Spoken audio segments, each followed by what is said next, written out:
Le livre d'Agé,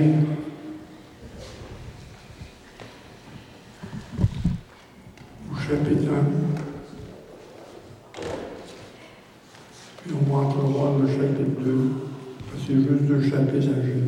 C'est un des plus courts livres de la Bible, 2 chapitres.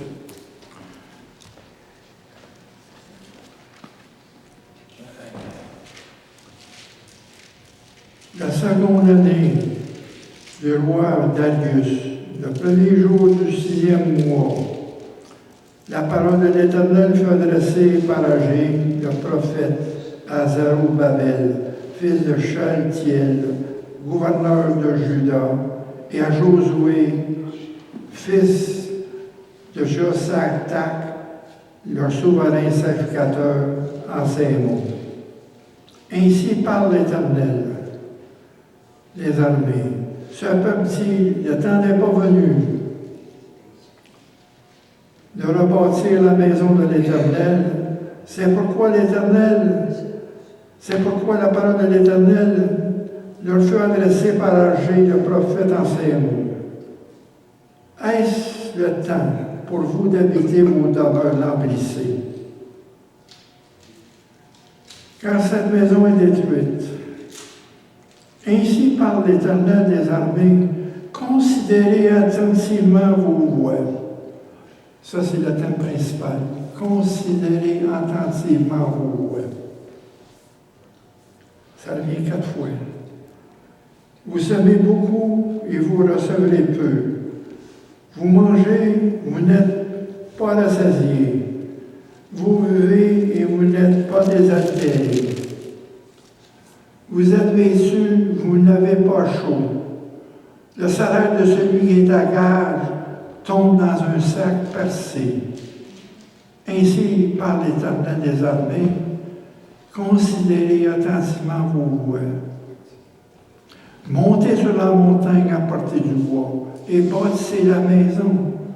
J'en aurai de la joie. Je serai glorifié, dit l'Éternel. Vous comptiez sur beaucoup et vous n'avez eu peu. Vous l'avez rentré chez vous, mais j'ai soufflé dessus. Pourquoi, dit l'Éternel des armées? À cause de ma maison qui est détruite. Tandis que vous empressez chacun d'entre vous pour sa maison, c'est pourquoi les cieux vous ont refusé la rosée. La terre a refusé ses bénédictions. J'ai appelé de la sécheresse sur le pays, sur les montagnes, sur le blé, sur le mou, sur l'huile, et sur ce que la terre peut apporter, sur les hommes et sur les bêtes, et sur tout le travail de ses mains. Zorobabel, fils de Josiel, Josué, fils de Josadak, le souverain sacrificateur et tout le reste du peuple entendirent la voix de l'Éternel, leur Dieu. Et les paroles d'Agé, le prophète, selon la mission qui lui a été donnée, l'Éternel, leur Dieu. Et le peuple fut saisi de crainte devant l'Éternel. Agé, envoyé de l'Éternel, dit au peuple, d'après l'ordre de l'Éternel, je suis avec vous, dit l'Éternel. L'Éternel réveilla l'esprit de Zorobabel, fils de Shaltiel, gouverneur de Juda, et l'esprit de Josué, fils de Josadak, le souverain sacrificateur, et l'esprit de tout le reste du peuple. Il en vient et se mirent à l'œuvre dans la maison de l'Éternel des armées, leur Dieu, le 24e jour du 6e mois, la seconde année du roi Darius. C'est important, les dates. Seigneur, bénissez ces paroles. Oui.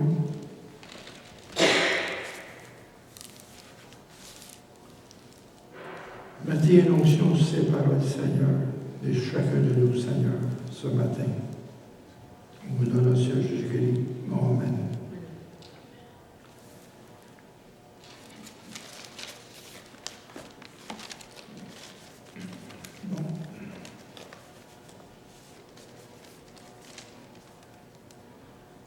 Le roi Cyrus de Perse a permis par un décret,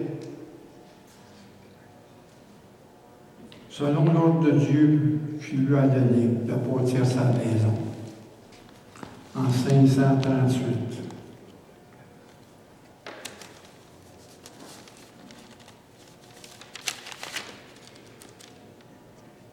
Et ça s'est fini en 1616, ça fait 21 ans.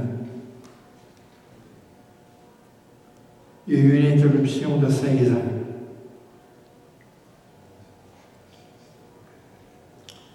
Et Zorobabel faisait partie de la première vague d'exilés qui est partie vers Jérusalem, avec 50 000 exilés. Parce que là, on voit dans Isaïe, dans le chapitre 44, il était le loin. Avant, le nom de Cyrus était là. Il était là loin. Dieu se servait de lui pour rebâtir sa maison. Puis probablement, les 70 ans dans le livre de Daniel parlent du décret de Cyrus à 538, jusqu'à Jésus quand il était retranché. Ça veut dire 69 ans. L'autre semaine, les autres 7 ans vont arriver après l'âge de l'Église. Hein?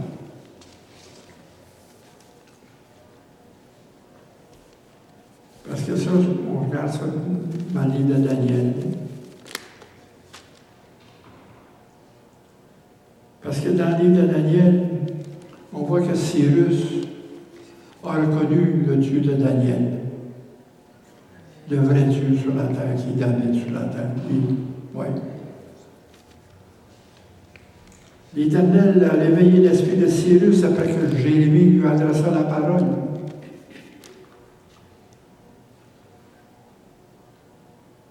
Le roi de Cyrus a permis à 50 exilés juifs de retourner à Jérusalem sous la direction du gouverneur Zorobabel. Puis Zorobabel, c'est un ascendant de Jésus. C'est parti de la lignée des lois. Parce qu'on voit à la fin du chapitre 2 dans Ésaïe, Zorobabel a été le sceau de Dieu. Parce que le nouveau temple qui va s'en aller avec Jésus. Ça, là, un Dieu peut planifier ces choses-là. C'est en dehors de notre pensée. C'est juste à nous de croire ce que Dieu dit. De marcher dans la direction que Dieu veut qu'on marche aujourd'hui. C'est tout simplement. Il ne faut pas anticiper. Il faut vivre le moment présent. Si le moment présent s'en vient, prépare qu'est-ce qui s'en vient. Parce que souvent, il y a beaucoup dans l'Église qui anticipent. Mais non, il faut vivre le moment présent. Un moment présent.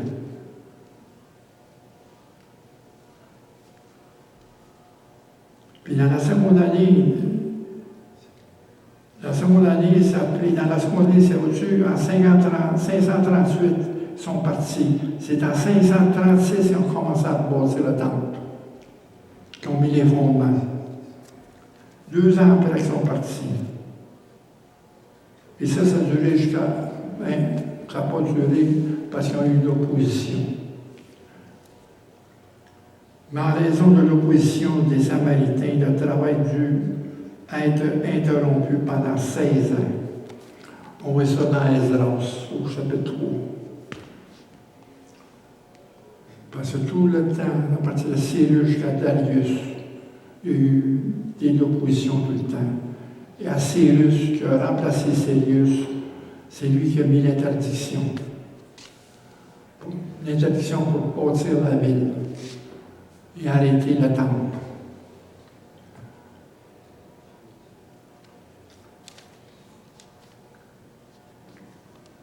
Ça va être avec Darius, un autre idée de Darius que la reconstruction va reprendre. C'est pour ça qu'il dit dans la seconde année, ça se dit, ils sont mis, le pays, ils ont posé les fondements du temple. Mais en raison de l'opposition, du travail a dû être interrompu pendant 16 ans. Le peuple sombrit dans l'apathie spirituelle et l'abondance de la construction du temple pendant 16 ans. Ça a été arrêté, ils ont abandonné pendant 16 ans. C'est pour ça qu'il dit, ici dans la chose, il dit,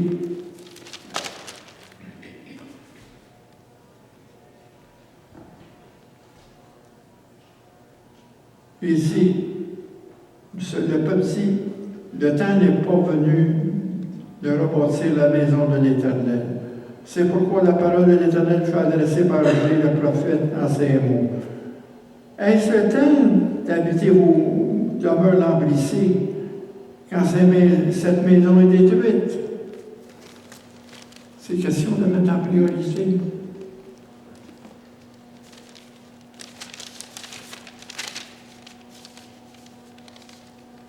Dieu envoya ensuite le prophète Agé et Zacharie pour encourager le peuple à reprendre la construction de l'édifice. Parce que Zorobabel, quand il est venu, la première chose qu'il a faite, c'était de faire mettre l'autel. Première des choses, avant de bâtir toutes les rues du temple monté. L'autel est important pour offrir des holocaustes à Dieu, pour que Dieu les écoute, que Dieu les protège. L'autel, où qui étaient les sacrifices, c'est la chose la plus importante. Tu commences par le commencement.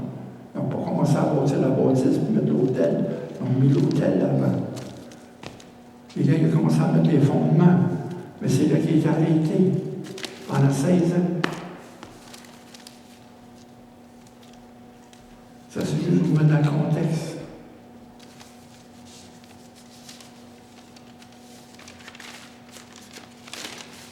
Parce qu'il est dit du roi Cyrus en 536,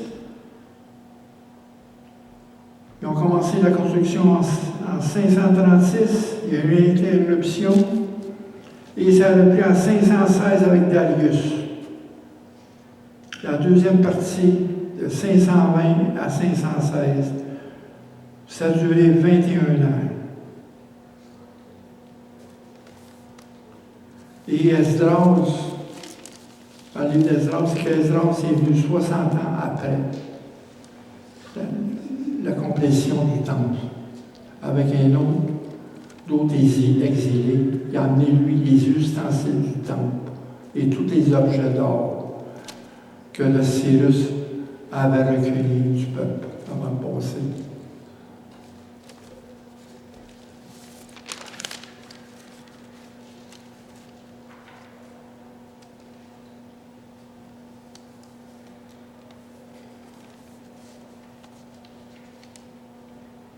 Oui, le peuple a réellement sombré parce qu'il est arrivé quand ils ont commencé à construire, c'est qu'il y a des ennemis, des Samaritains qui sont arrivés, puis on s'est découragé, ceux qui travaillaient sur le temple.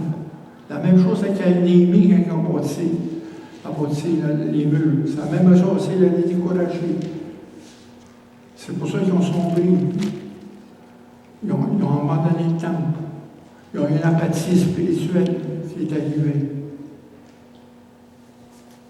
Il n'y avait plus de cœur là-dedans, il n'y avait plus de cœur au temple. Le cœur était rendu à bâtir leur maison. C'est pour ça, quand il parle de demeures lambrissées, ça veut dire que les demeures sont recouvertes de cèdre, de panneaux de cèdre. Et c'est signe de prospérité dans un pays où le bois était rare. Ils décident de bâtir leur maison avant de bâtir tout le temple. Parce que le sel rentre aussi dans le temple. Si on va dans le premier temple, le sel est venu du Liban pour les murs. Le sel est important pour le temple, mais ils ont pris le sel, ils ont bâti leur maison en place. C'est pour ça qu'il dit ici, considérez attentivement vos voies. Considérez. Considérez veut dire réfléchir attentivement. Examinez-vous. Faites le point. Il est temps pour le peuple de faire un examen de conscience sérieux devant le Seigneur. Au-dessus, il répète ça ici, au verset 25, au verset 7. Considérez vos voies. Au verset 7, il répond encore, ainsi l'Éternel des armées. Considérez attentivement vos voies. Puis on va aussi au chapitre 2, verset 15. Considérez attentivement ce qui s'est passé jusqu'à ce jour, avant qu'on ait mis pierre sur pierre au temple. Au verset 18, considérez attentivement ce qui s'est passé jusqu'à ce jour. Et considérez attentivement. Ça veut dire qu'on remet les choses à priorité.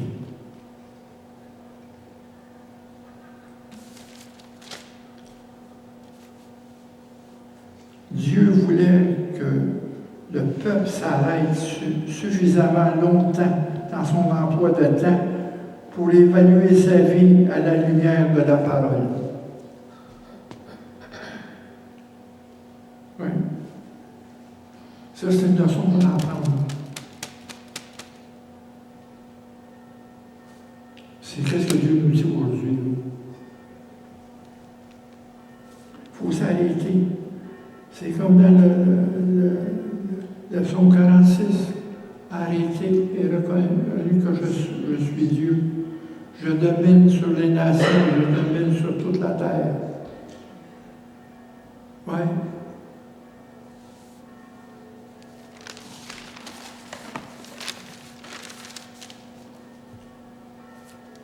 Et Dieu demande à son peuple de chercher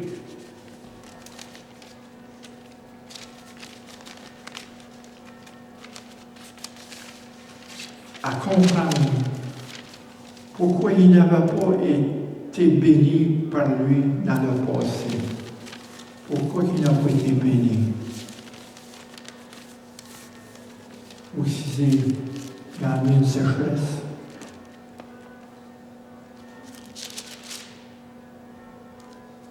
Il dit, vous semez, vous récoltez peu, vous mangez et vous n'êtes pas rassasiés. Vous buvez, vous n'êtes pas désaltérés. Vous êtes vêtus, vous n'avez pas chaud. Le salaire de celui qui est à gage est tombé dans un sac percé.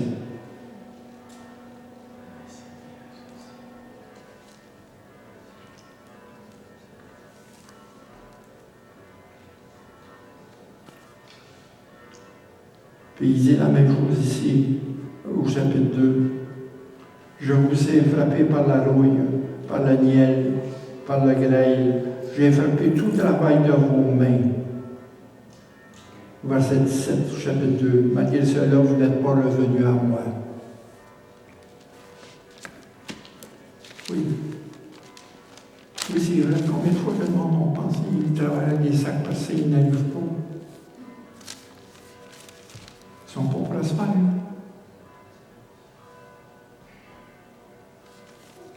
Quand j'ai amené cette parole-là, en 2008,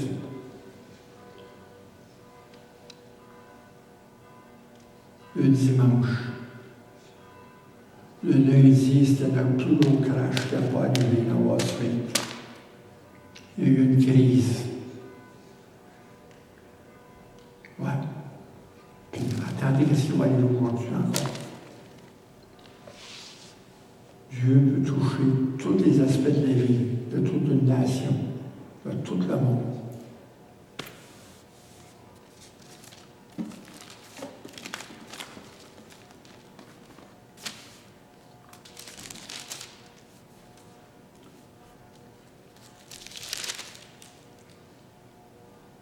Mais là, place ça, il dit, considérez attentivement vos voies, ça veut dire rechanger vos choses. Montez sur la montagne, apportez du bois et bâtissez la maison, j'en aurai la joie, je serai glorifié, dit l'Éternel. Vous comptez sur beaucoup, et voici, vous avez peu.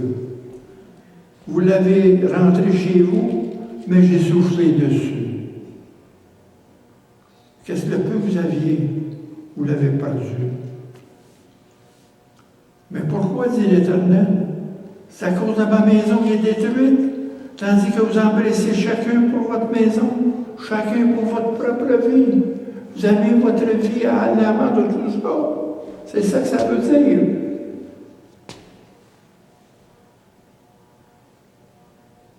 Réveillez-vous. Vos vies sont dans les mains de Dieu. Et toutes les nations sont dans les mains de Dieu. Dans Isaïe 40, les nations sont une goutte d'eau dans un seau. C'est une poussière pour Dieu. Et il domine sur les nations et sur la terre. Oui.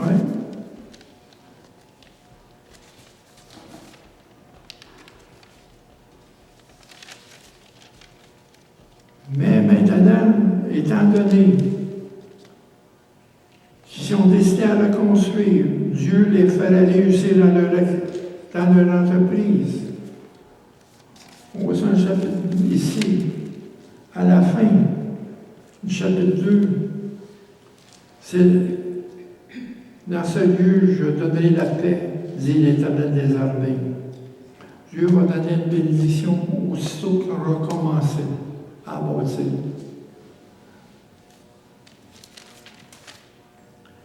Ce principe est également exprimé dans le Nouveau Testament.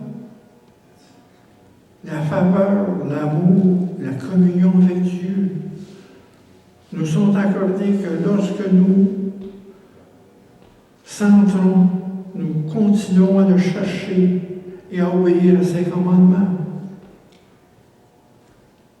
Oui. Ne manquez pas de bénédiction de Dieu.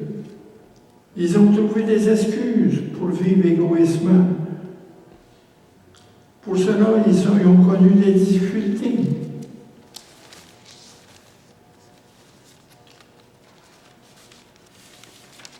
C'était tout le peuple.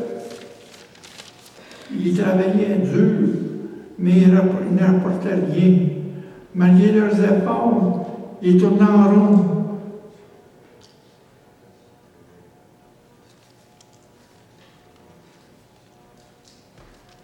Peu importe combien d'argent qu'ils gagnaient, ils ne pouvaient pas le garder. Un sac est percé. Par l'égoïsme, les gens ont manqué de bénédiction. Le moi. Ils ont manqué de bénédiction.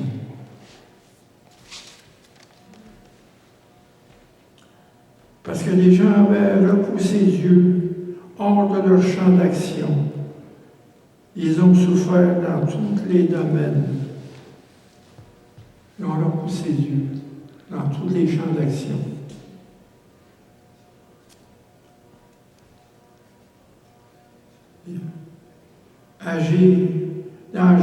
La parole de Dieu nous donne un rappel qui porte à la réflexion sur ce qui se passe dans notre cœur, affecte toutes les autres parties de notre vie.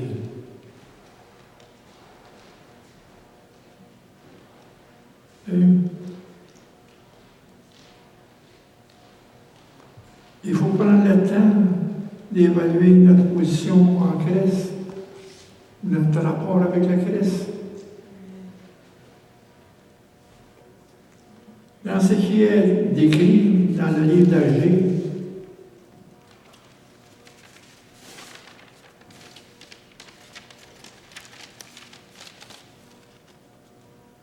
c'est que le peuple de Dieu n'ont pas vu que Dieu était à l'origine de leur situation difficile. Hein? Ils n'ont pas vu que c'est Dieu qui est à l'origine de tout ça. Les sécheresses, le blé, leur travail qui ne rapporte pas de prospérité. C'est la même chose qui se passe aujourd'hui dans le monde. Qu'est-ce qui se passe, les fléaux? Dieu parle. C'est comme le feu à Los Angeles. Dieu parle à travers ça.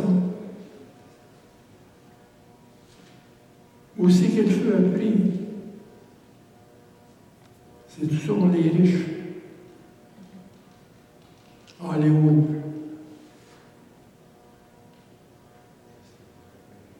Qui envoie des faux messages dans le monde. Le lustre, la convoitise, par-dessus convoitise. Et on passe au feu.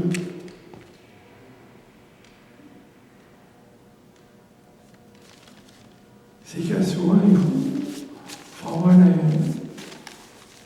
un discernement que ce qui arrive dans le monde, là, c'est Dieu qui est là, dans l'origine de toutes ces choses-là.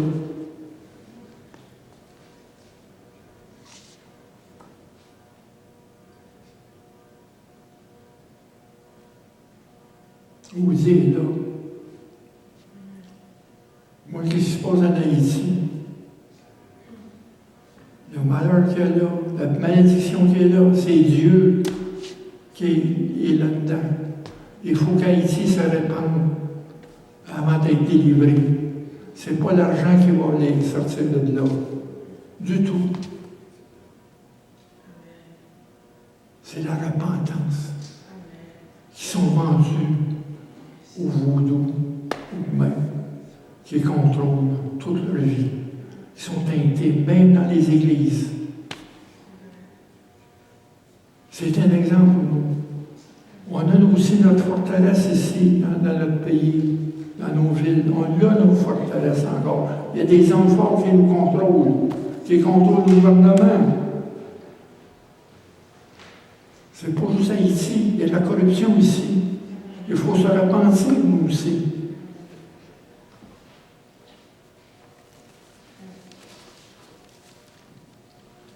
C'est Dieu, il faut qu'il s'amène, c'est Dieu qui contrôle la pluie et la moisson. Dans tous les pays, Dieu contrôle la pluie.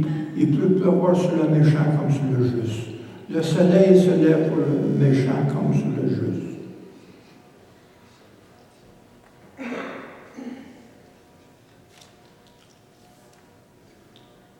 Et la moisson, et Dieu retient la moisson. Il retient sa bénédiction car nos propriétés ne sont pas bonnes. Il retient ses bénédictions dans nos vies parce que nos propriétés ne sont pas bonnes. C'est la même chose dans nos pays.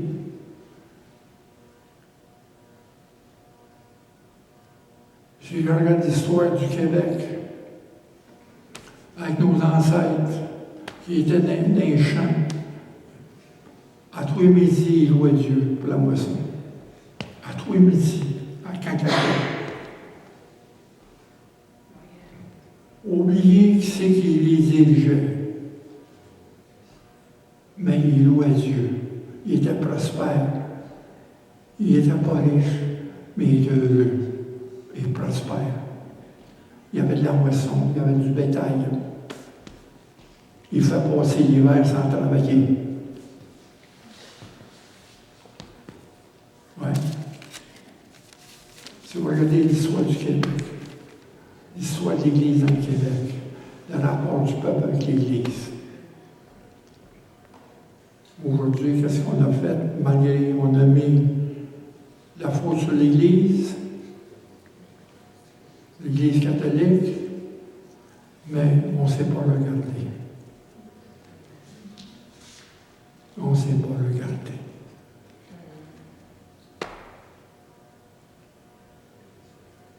Dieu est bon. Il y a des hommes qui ont fait des erreurs. Mais il ne faut pas mettre la faute sur l'Église.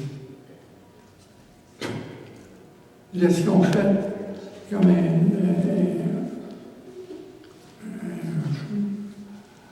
un sociologue qui écrit, un sociologue et un prêtre, il dit qu'il continue à donner des coups de pied dans l'Église jusque dans le fleuve.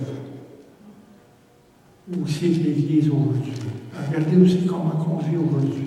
Toutes les religions rentrent sans capables de nos populations, de nos pensées. Parce qu'on n'est pas dans le corps de l'Église. On n'a pas mis nos propriétés en mauvaise place. Il faut donner la priorité à la maison de Dieu. Quand il dit « Cherchez premièrement le royaume et la justice de Dieu, et toute chose vous sera donnée. » Cherchez avant tout premièrement le royaume de Dieu. Ouais. Centrez-vous sur Dieu, le règne de Dieu. Quand on dit notre Père, que votre nom soit sanctifié, on a passé le mot sanctifié. Ça veut dire prendre le nom de Dieu avec nous, le mettre pour nous. Bénir le nom de Dieu, le mettre à part dans nos vies, le mettre au-dessus de toutes choses. C'est ça veut dire sanctifier, mettre à part. On a passé par cette chose. Combien de fois qu'on répète ça, sans le comprendre? Mais à un moment donné, aujourd'hui, il faut le comprendre, ça. Que ton règne arrive, cherchez le royaume de Dieu, que ton règne arrive, que ta volonté soit faite, ta justice soit faite en nous, dans l'Église. L'amour de la miséricorde et l'amour de la justice avant toute chose. Si Dieu n'est pas le premier, devinez qui l'a démis, qui est de sa place légitime. Cherchez qu'est-ce qui a déplacé Dieu dans votre vie. De sa place légitime. Si Agé voulait que le peuple s'arrête suffisamment pour évaluer la vie à la lumière de la parole de Dieu. Il voulait qu'il mesure les conséquences des choix qu'ils ont faits et des actes qu'ils ont accomplis. Qu'il mesure les conséquences. Ça, c'était lui. Même si le temple n'était pas construit, il y avait de la misère à l'arrivée. Tant que le temple n'était pas construit.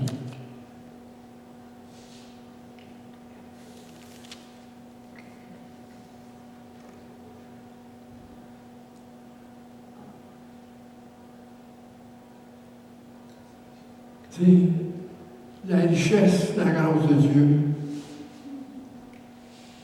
est beaucoup plus que ce que le monde peut nous donner. Il n'y a rien que le monde peut nous donner. Il n'y a rien d'égal à ça. La richesse de la grâce de Dieu en nous.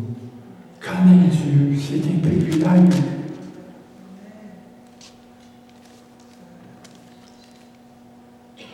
Et évaluer notre rapport avec notre Seigneur Jésus-Christ. Recentrer nos priorités.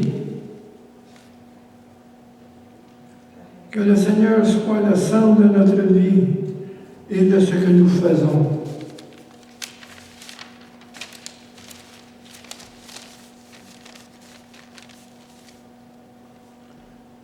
Vivre avec des priorités bien orientées.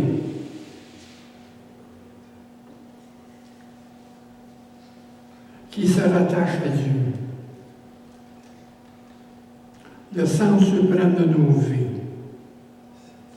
Oui. Vivre avec des priorités bien orientées, qui est rattaché à Dieu.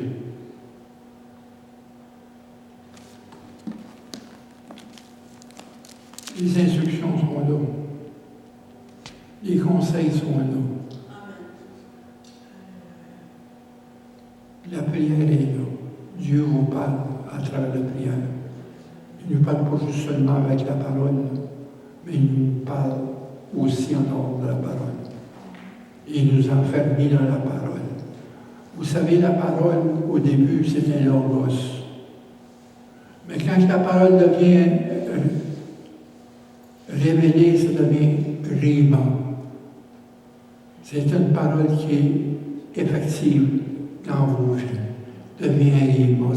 C'est plus qu'un logos. Sa parole porte des fruits dans vos vies. C'est là qu'il faut se centrer, avoir la priorité dans ces fruits que Dieu nous apporte dans nous. Oui, on va être au test. On va tomber. Ah, mais assurez-vous que Dieu, vous êtes dans la main de Dieu. Pour vous relever. Amen. Je ne suis pas arrivé encore, on n'est pas arrivé. Comme Paul dit, celui qui pense à se tenir debout, qui fasse attention de ne pas tomber.